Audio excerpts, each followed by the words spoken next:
সংস্কার নিয়ে চিন্তার কোনো কারণ নেই। বিএনপি ক্ষমতায় গেলে জাতীয় সরকার গঠন করা হবে বলে মন্তব্য করেছেন দলটির স্থায়ী কমিটির সদস্য আমির খসরু মাহমুদ চৌধুরী।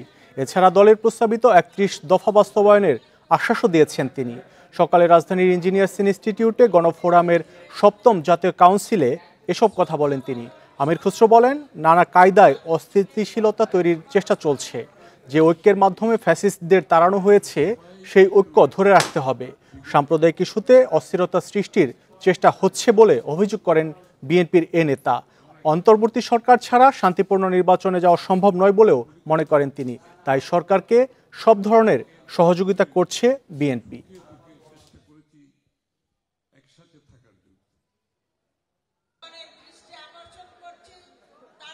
জনগণের আকাঙ্ক্ষা, প্রত্যাশা এবং জনগণের মালিকানা ফিরিয়ে দিতে হলে আপনাকে গণতান্ত্রিক অর্ডারে ফিরে যেতে হবে। যুদ্ধটা ছিল কিন্তু গণতন্ত্রের, বাংলাদেশের স্বাধীনতা যুদ্ধটা ছিল গণতন্ত্রের জন্য, ফ্যাসিস্টের বিরুদ্ধে কিন্তু যুদ্ধটা ছিল গণতন্ত্রের জন্য, জনগণের মালিকানা ফিরে পাওয়ার জন্য। 10 দিনের সফরে লন্ডন গেলেন বিএনপি মহাসচিব মির্জা ফখরুল ইসলাম আলমগীর। সকাল 8টার দিকে বাংলাদেশ বিমানের একটি ফ্লাইটে ঢাকা ছাড়েন তিনি। এ সফরে তার সঙ্গে রয়েছেন তার স্ত্রী রাহাতারা বেগম। সবশেষ 2018 সালে একাদশ সংসদ নির্বাচনের আগে দুবার লন্ডনে যান বিএনপি মহাসচিব। 5 আগস্ট আওয়ামী লীগ সরকারের পতনের পর এবারই প্রথম সরাসরি লন্ডনে যাচ্ছেন মির্জা ফখরুল। বিভিন্ন সূত্র জানিয়েছে, লন্ডন সফরে বিএনপির ভারপ্রাপ্ত চেয়ারম্যান তারেক রহমানের সঙ্গে নানা গুরুত্বপূর্ণ বিষয়ে বৈঠক করবেন তিনি। এছাড়া দলীয় কয়েকটি অনুষ্ঠানেও তার যোগ দেওয়ার কথা রয়েছে। সফরসূচি অনুযায়ী আগামী 11 ডিসেম্বর দেশে ফেরার কথা রয়েছে বিএনপি মহাসচিবের।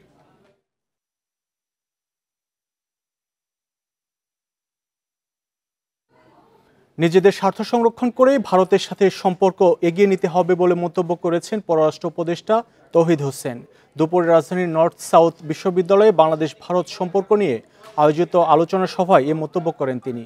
পররাষ্ট্র উপদেষ্টা বলেন, বাংলাদেশের সংখ্যালঘু নির্যাতন নিয়ে ভারতীয় গণমাধ্যমে মিথ্যা তথ্য ছড়ানো হচ্ছে। এ নিয়ে বাংলাদেশের গণমাধ্যমকে সক্রিয় হতে হবে।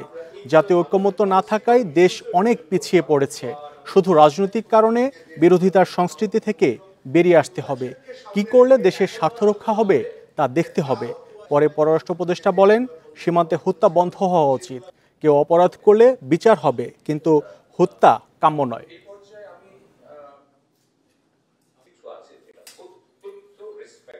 কোন দলের কথা বলছি না, আমি বলছি যে যদি দেখা গেছে সরকারি দল কিছু একটা যদি বলেছে, সঙ্গে সঙ্গে অপোজিশন সেটা সম্পূর্ণ বিরোধিতা করেছে, এর সাথে বিবেচনাই আমার মনে হয়েছে বিবেচনাই নেয় না যে আমাদের জাতীয় স্বার্থ আছে কিনা।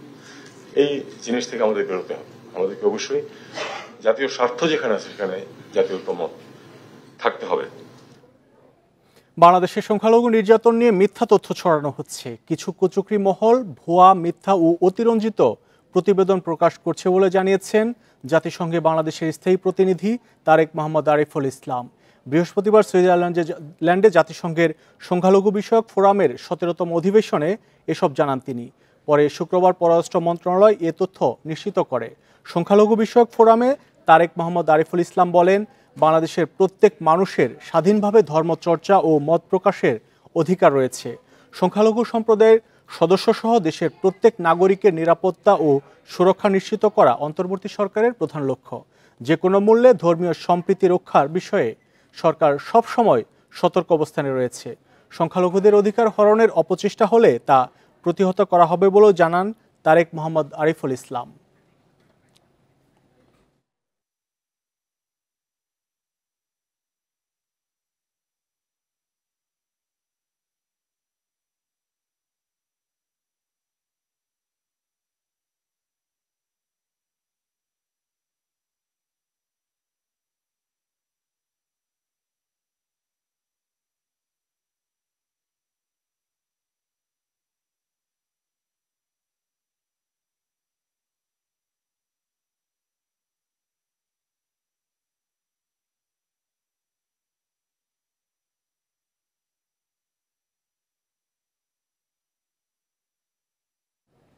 এ বিষয়ে কথা বলতে আমাদের স্টুডিওতে আমাদের সঙ্গে যোগ দিয়েছেন অন্তর্বর্তীকালীন সরকারের প্রধান উপদেষ্টার প্রেস সচিব মোহাম্মদ শফিকুল আলম।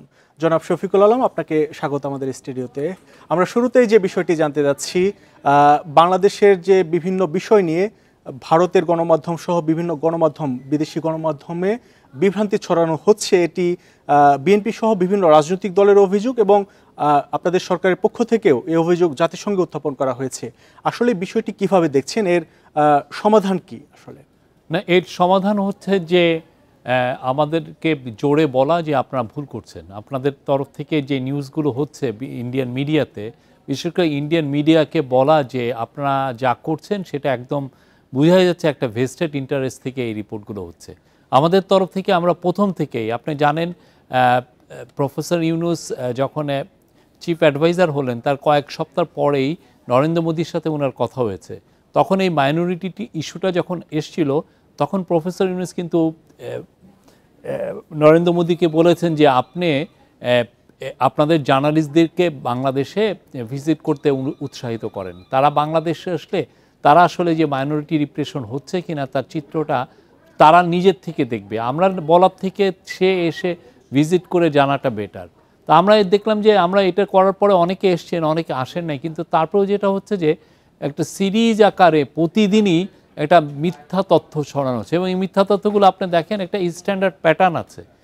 ওরা বলছে যে ইসকনের মন্দির একের পর এক বন্ধ হয়ে যাচ্ছে। তো আমরা ইসকনের সাথে কথা বললাম যে আপনাদের মন্দিরগুলো কি একের পর এক বন্ধ হয়ে যাচ্ছে, এরকম কথা এবিপি মানে আনন্দবাজার তাদের অনলাইনে বলছে। না, এরকম তো কোনো ঘটনা ঘটেনি। তাহলে ওরা এইরকম নিউজ দিল কেন? আমরা জানি না, এবং ওদের সাথে কথাও না বলেই রিপোর্টগুলো হচ্ছে। আবার কালকে আপনি দেখেন কলকাতা টেলিগ্রাফ, এটা খুব পুরনো পত্রিকা, মোটামুটি একটা ওদের কলকাতা সুধীজনের কাছে অ্যাকসেপ্টেবল একটা পত্রিকা। ওইখানেও দেখা যাচ্ছে যে ওরা দিচ্ছে যে 10টা বাড়ি পুড়িয়ে দেওয়া হয়েছে, 100টা ঘর ভাঙচুর, এই টাইপের রিপোর্ট। তো আমরা পুলিশের সাথে যোগাযোগ করলাম যে ঘটনাটা কি, এইরকম কি কাহিনী আছে নাকি।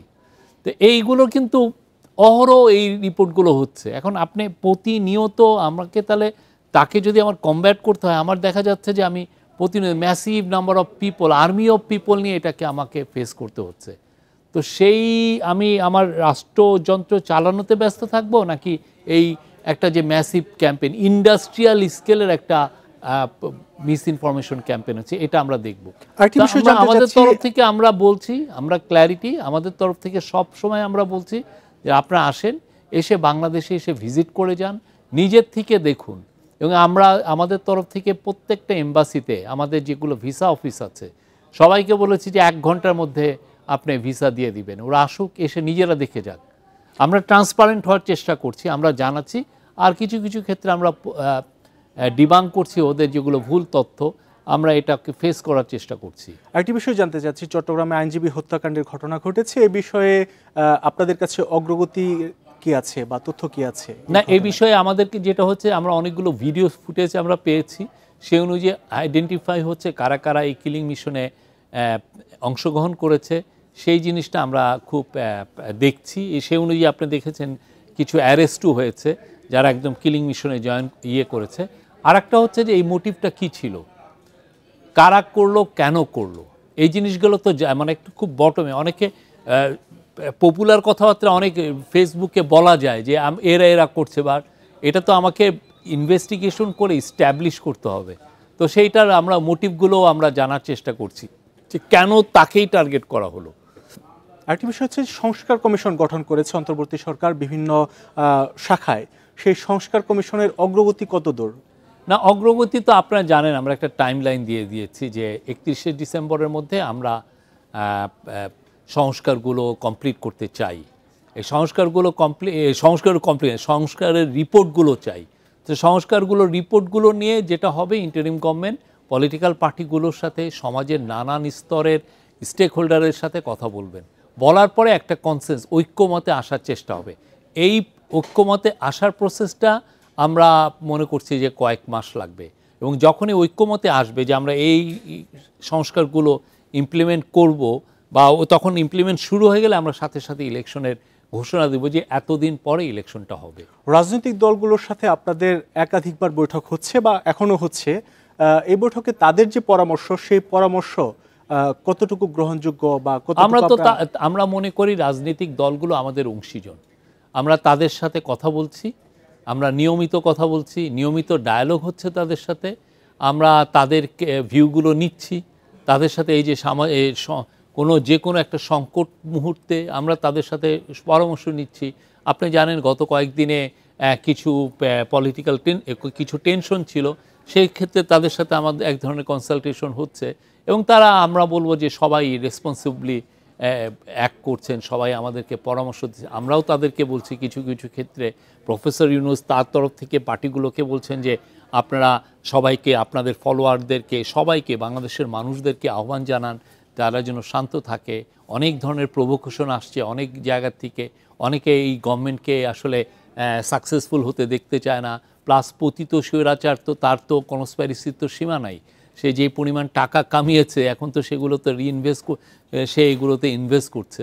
তো আমরা সবাইকে বলছি সবাই মিলে আমরা ঐক্যবদ্ধ থাকি। যারা আমাদের এগেনস্টে কনস্পাইরেসি করছে, ভেস্টেড গ্রুপের যারা আমাদের এগেনস্টে খুব জোরে সোরে নেমেছে তাদের বিরুদ্ধে, এবং যারা বিদেশে বসেও যারা আমাদের বিরুদ্ধে আমাদের বিরুদ্ধে মিথ্যা তথ্য দিচ্ছে ভয়ানক রকমের, সেগুলো বিষয়ের জন্য আমরা সজাগ থাকি, ঐক্যবদ্ধ থাকি। আরেকটি বিষয় হচ্ছে যে নির্বাচন কবে হতে পারে, সম্ভাব্য সময়, এটি অনেকেরই প্রশ্ন।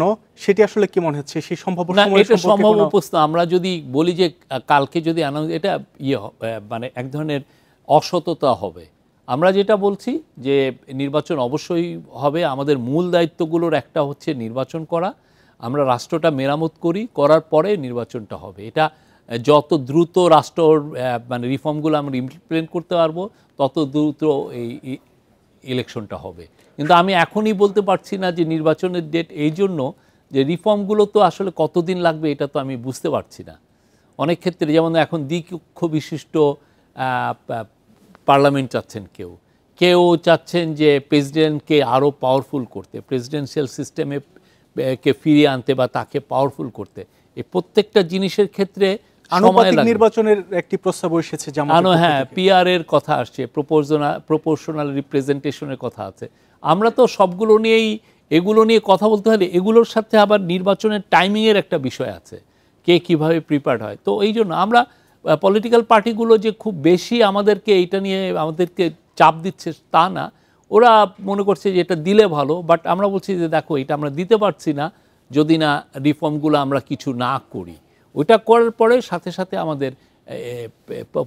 আমরা ইলেকশনের ডেট দিব। শেখ হাসিনাকে দেশে ফিরিয়ে আনার ব্যাপারে কতটুকু অগ্রগতি? এটার পুরোটা তো লিগ্যাল প্রসেস। অবশ্যই আমাদের ডিটারমিনেশন হচ্ছে তাকে এনে, সে যে ভয়াবহ রকমের হত্যাকাণ্ড করলো বা গত 15 বছরে যে অপশাসন করলো, এই যে লুটপাটের, তো সে নেতৃত্ব উনিই দিয়েছেন, ঠিক না? তার নেতৃত্বেই তো একটা অলিগার্কি তৈরি হয়েছে। প্লাস হচ্ছে যে এই হাজার হাজার মানুষ গুম হয়েছে, নিরীহ মানুষকে আপনি গুম করে কাউকে আপনি মেরে ফেলেছেন, কাউকে 60 দিন রেখেছেন অন্ধকার প্রকোষ্ঠে। আপনি সেই দিন আপনি দেখেছেন মাইকেল চাকমা দেখাচ্ছিলেন যে কিভাবে তাকে একটা কালো কাপড় দিয়ে দিনের পর দিন বেঁধে রাখা হয়েছে বা বছরের পর বছর। তো এইগুলো উনি যে এই কাজগুলো করলেন, এটার বিচার হবে না? এই বিচারটা আমরা অবশ্যই করব, তাকে অবশ্যই দেশে এনে তাকে এক্সট্রাডিশন করে আমরা এখানে তাকে বিচার। কিন্তু এই পুরো প্রসেসটা নির্ভর করছে লিগ্যাল প্রসেসের উপরে। লিগ্যাল কিছু আমাদের সাথে ইন্ডিয়ার তো একটা এক্সট্রাডিশন ট্রিটি আছে, তো ওই এক্সট্রাডিশন ট্রিটিতে তাকে আমরা যদি ফেরত চাই তাহলে এইখানে কিছু লিগ্যাল প্রসেস আমাকে কমপ্লিট করতে হয়। সেই লিগ্যাল প্রসেসটার মধ্যে আছি, এটা কমপ্লিট করতে কিছু সময় নেবে। জনাব শফিকুল আলম, আপনাকে অনেক ধন্যবাদ আমাদের সাথে সময় দেওয়ার জন্য। Thank you. এই ছিল বিরতিহীন সংবাদ দুপুর। ইন্ডিপেন্ডেন্ট টেলিভিশনের সব খবর বিস্তারিত জানতে চোখ রাখুন ইউটিউব, ফেসবুক এবং এক্সে। এতক্ষণ সাথে থাকার জন্য ধন্যবাদ সবাইকে।